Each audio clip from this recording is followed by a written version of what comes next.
to Les Schwab Tire Center's Outdoor GPS, presented by Fisherman's Marine and Outdoor.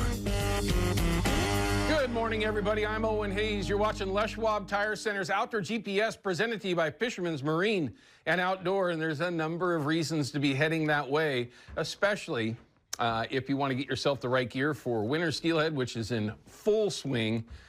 And we got a little bit of tease with water in the area. It's gone. But we'll talk about, I laugh because it's just laughable. But we'll talk about that in this upcoming segment, what those river levels actually look like. Today, though, in studio, I have Don New from Hatchery and Wild. We're going to talk about a short film that they just recently produced that premieres tomorrow. Correct, Don? Late tomorrow. It will be available, though, tomorrow for everybody to watch. You're going to get a little preview here of that short film. It's all about broodstock programs, benefits of, and why we need more of it. Right? Correct. And it's a good one. So we're going to have a chance to expose a little bit of that to you today, give you the incentive to check out the whole film when it becomes available tomorrow.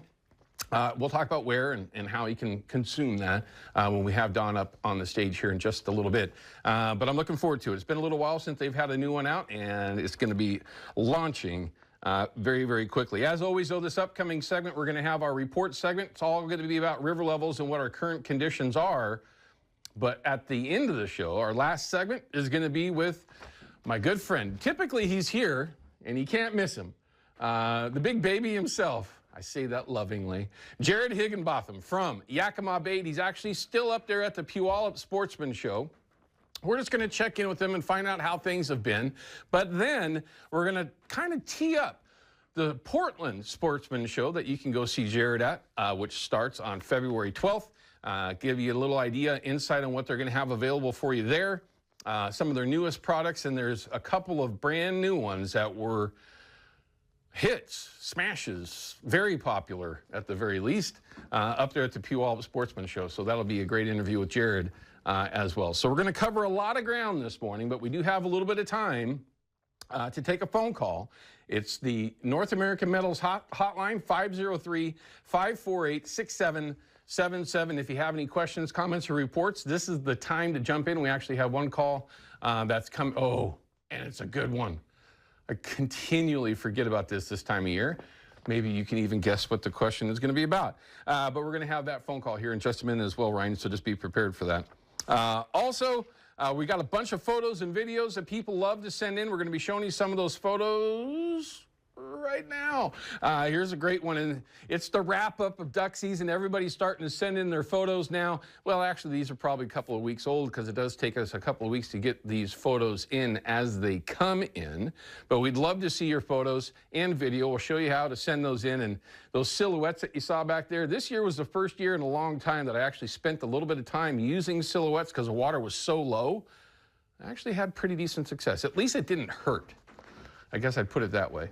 Coastal Coho, this is from Jeff, and yeah, we'll see what this season's going to be like for 2025. The forecast is excellent, so we'll see how that pans out.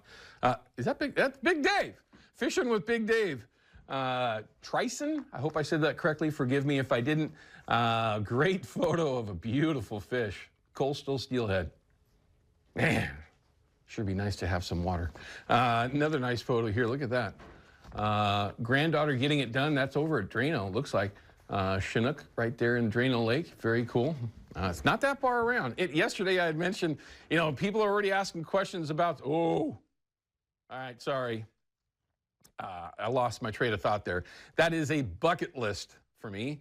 I was invited when we were down in Florida. I think it was in 2018 or 19 at the ICAST show. We were invited to go do that, and I just couldn't do it. Didn't have the time, and I am going back. I want to go get a gator bad. By the way, they're delicious, if you are unaware. Very, very cool. Nuisance gator. Congrats on that. I wonder where that was. Did it say where that photo actually came from, Ryan? It didn't. Well, it's down south somewhere. Let's hope it's down south somewhere and not somewhere around here in Oregon. Here's another really cool. Look at that blind. Wow. That's a dandy blind. I mean, sorry. That's number 2 on the list of necessities when you're trying to hunt ducks. Location, hide, then decoys, then calling. Great photo, too, by the way. I already miss it. Making plans for next year as I stand. It's just crazy. Whoa. Pretty good buck is right. Cody, well done. And Riley. That is a dandy steelhead. I mean, photos can be deceiving, but based on the size of the head of that hatchery fish, I mean, those terrible hatchery fish, I mean, geez, look at the just terrible genetics there. Oh, my God, how horrible. Clown show. Beautiful fish. Thanks for sending that in. And it's easy to do. It's the Fox 12 app. Just download it when you go to your app store, of course. It's free. You can follow along with everything here at Fox 12, Fox 12 Plus. But, of course, Outdoor GPS, you can upload those photos and videos. And we'd love to see some more video. We got any videos that we're holding on to, Ryan? Not yet. Okay, apparently we're out of those, but we'd love to see some. But let's get Porter in real quick. We got a little bit of time in this first segment. Porter is from Portland. Hey, Porter, make sure you turn your TV down back there. But it looks like you've got a very good reminder for everyone, myself included. What's going on? Yeah, it's that time of year again that we have to put in for our Spring Bear application to put in for our draw, and that's going to be February 10th. I do believe that's next Monday, a week from tomorrow. So another thing, too, is we got the free fishing weekend coming up, and for the last few years it's been during the Sportsman Show weekend. So you either go to the Sportsman, spend some money, or go fishing for free that weekend. Yeah, or you can just go there, spend a little money, get what you need to go trout fishing, or go do some steelhead fishing, and then go out and do it for nothing. But Porter, great reminder. So the deadline for that is the 10th of February. Is that correct? Yes, for the Spring Bear application. Okay, Kenny, Nick, if you're out there watching, we need to put in for our tags this year. I forget all the time, and I don't want to forget because we've got a pretty good little area. Porter, thanks for the heads up. We appreciate it as always. All right, everyone, we're going to cut to a break. When we come back, we're going to jump into our report segment. I didn't get out and do any fishing yesterday, but we'll be doing a lot of that this week, water permitting. But we'll take a look at what the river levels are really doing, and we'll find out from Peyton Major what this weather's going to really do. And by the way, in the last week and a half, she's absolutely nailed what she had forecasted. So let's see what she's got to say in this upcoming segment.